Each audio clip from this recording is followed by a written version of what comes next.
Hey everybody, my name is Jessica Burkhart, and I am so excited to film a read aloud today from Sweet and Bitter Rivals. This is the first novel in the Saddle Hill Academy series, and it's about a 12-year-old equestrian going off to boarding school who has a very, very big secret that could end her riding career.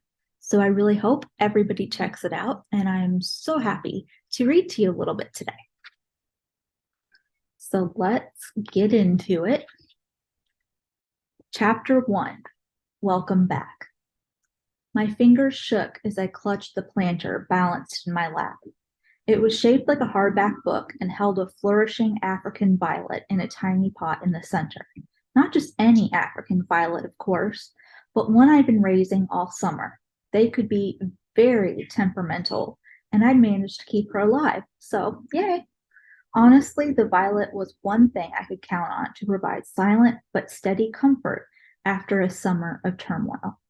Dad eased the car up to the iron gates of Saddle Hill Academy, and my breath caught for a second as I tried to take in the majestic campus, from the stone fences to the Gothic architecture to the cobblestone driveway. Look, I said in a whisper to Violet because, of course, that was her name. Welcome home. What, Abby? Dad asked from the driver's seat. My cheeks heated up. Sorry, Dad. I was talking to Violet. Dad laughed, but not unkindly. Don't let me interrupt. I'm glad you're showing your plant child her new home. Well, it would be so rude not to, I said. I touched one of her leaves with my pointer finger. It's her first day here.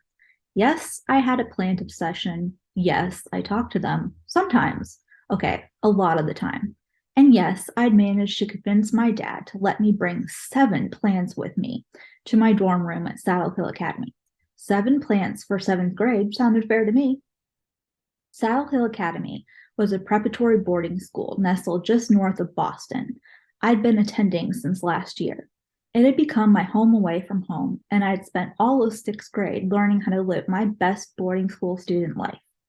It had been a bit of a battle to convince my dad to let me go, but he knew it was my dream to go to boarding school and compete on an equestrian team just like my idol, Sasha Silver. Once I'd pointed out how he wasn't home a lot of the time anyway because of work, he'd finally relented. Plus, it was only about an hour away from my home in Forest Hills, Massachusetts. My phone vibrated in the cup holder. I swiped it and saw 2 new texts from Vivi. Where are you? Are you here yet? Laughing, I typed a quick text back. Pulling in now. Let me guess, Dad said, looking at me in the rearview mirror. Vivi? The one and only, I said, smiling. Vivi had been one of my closest friends at Saddle Hill from the moment we'd met last year. We had talked every single day over summer break. She lived in upstate New York, and despite her not living too far away from me, we hadn't been able to make hanging out in person work over the summer. There had been too much going on at home with my dad's wedding to his shiny new wife, Natalie. Sigh. But this year would make up for it because Vivi and I had managed to snag a double room in the Amherst house, one of the most coveted co-ed dormitories on campus. I'd forgotten how beautiful this place is, Dad said as he eased the car down the long, winding driveway, even though I've been here quite a few times. I nodded. It feels like forever since I've been here, but also like it was yesterday. So weird. As excited as I was to see the school, I really couldn't wait to leave and go a few miles down the road to Foxbury Stables, where I kept my horse Bo during the school year. He was my everything. As we rolled down the driveway, the beauty of campus wasn't lost on me. Surrounded by woods, Saddle Hill's buildings were a rich variety of super old structures that looked as if they'd come off the pages of a history textbook.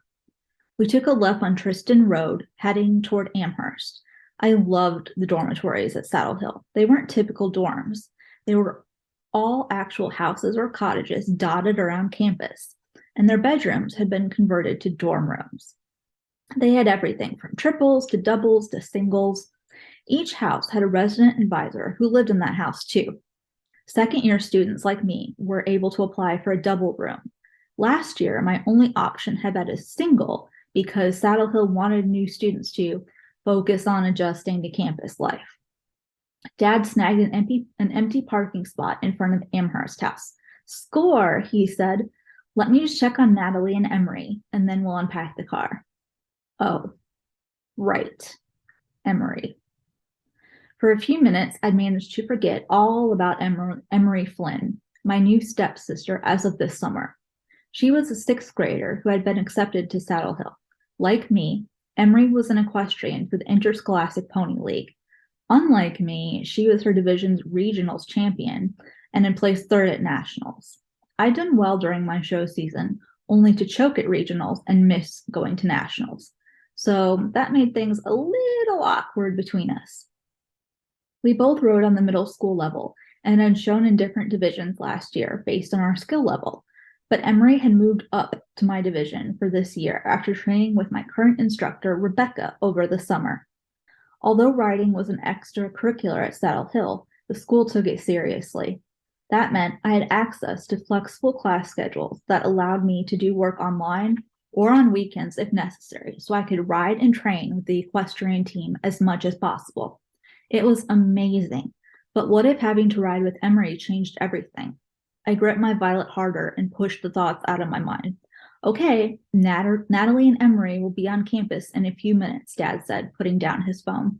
They're going to get Emery moved in, and once you're all set, I'll meet up with them and say goodbye to Emery. Oh, was all I said.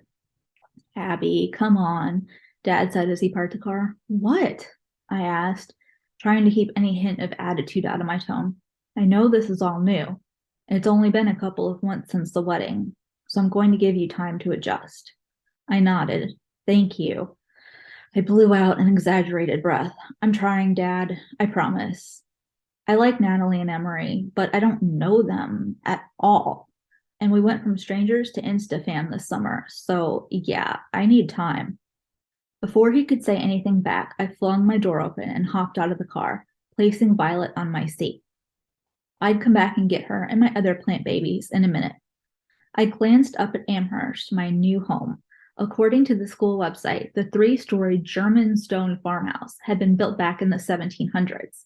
It was gable-roofed with stark white shutters and an attached 4-season porch that I could not wait to use. A carriage house where all 10 of the Amherst residents could store boxes and suitcases sat just in back of the main house. My eyes roamed over the front yard and its small courtyard with a couple of stone benches surrounding a tranquil water fountain. The lawn was landscaped to perfection, and there was even an herb garden near the porch. Towering trees flanked the edge of the backyard, and I couldn't wait for the leaves to turn brilliant fall colors soon. I dug in my pocket for my keys. The front door was open as parents and students carried boxes and luggage inside, but I would need keys for my room if Vivi wasn't there to let me in. Why don't you wheel the suitcase up to the house, Dad suggested. Leave it beside the porch steps, and I'll carry it up to your room once I get a couple boxes in there. Okay, thanks, Dad. Dad winked at me and then went for the first box in the trunk. I grabbed the suitcase handle and tugged it out of the car. Campus was popping. It felt as though everyone was moving all at once, even though move-ins had started yesterday. I'd be glad once all the adults left with their cars so campus would go back to the quiet, woodsy space it usually was. Abigail St. Clair! Laughing, I looked toward the house and smiled at the oh-so-familiar voice. Vivian Mills, I called. Straining, I pulled my suitcase behind me as I hurried the last few yards to Amherst's porch, where Vivi stood. I let go of the handle and ran up the steps, nearly tackling Vivi in a hug. I missed you so much, Vivi said. We hugged each other hard. I missed you so much. Another squeeze, we let go. Vivi was hands down one of the prettiest people I'd ever seen, and today was no exception. Her dark brown skin was flawless, and her curls were pulled back in a high ponytail. She had the softest brown eyes and a smile that lit up her entire face. Seeing each other on FaceTime was not enough, Vivi said. Next summer, you're coming with me to New York City. Deal. I can be your assistant and go with you to casting calls. Vivi grinned. Exactly. Vivi was an actress. She was always at auditions, and over the summer, she'd even filmed a small role on a big breakout Netflix film.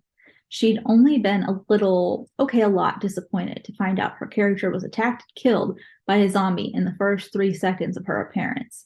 But at least she'd had one line. Ah! Hi, Vivi, my dad said. puffing as he came up the stairs carrying one of my boxes. Vivi gave him a big smile. Hey, Mr. St. Clair. Oh, our room is on the second floor. It's the first door on the left. Come on, I said as I motioned to Vivi. Come with me to the car while I grab some stuff. I've been so lucky to meet Vivi last year. We'd become insta friends from the very first English class we had together. Now that we were back on campus, we'd be spending a ton of time together, no doubt. Fair warning, Vivi said. Our room is a mess right now. I'm pretty much moved in, but my stuff is everywhere until we decorate. I can't believe it. Me either, Vivi said. This is going to be the best year ever. Vivi reached in and picked up a box from my trunk. You don't have to do that, I said. She said, I'm helping deal with it. She tossed me a grin. She started away from the car as I reached back inside to grab a plant, frowning when I saw that it had turned sideways on the drive. Vivi turned back to wait for me, but I shook my head. I'll be right there. I took a minute to look over to make sure my plant was okay and none of the leaves or stems had been damaged. But aside from a tiny bit of spilled gravel, it was fine. Phew. As I walked up to Amherst, I couldn't keep the bounce out of my step. I was back, and nothing, absolutely nothing, was going to stop me from having the best year ever. And then I saw her coming out of Amherst's house and groaned. The one person who could stop me from having the best year ever. Sally Hollis. That's chapter 1. Thank you so much for hanging out with me from this read aloud. I had so much fun. Bye.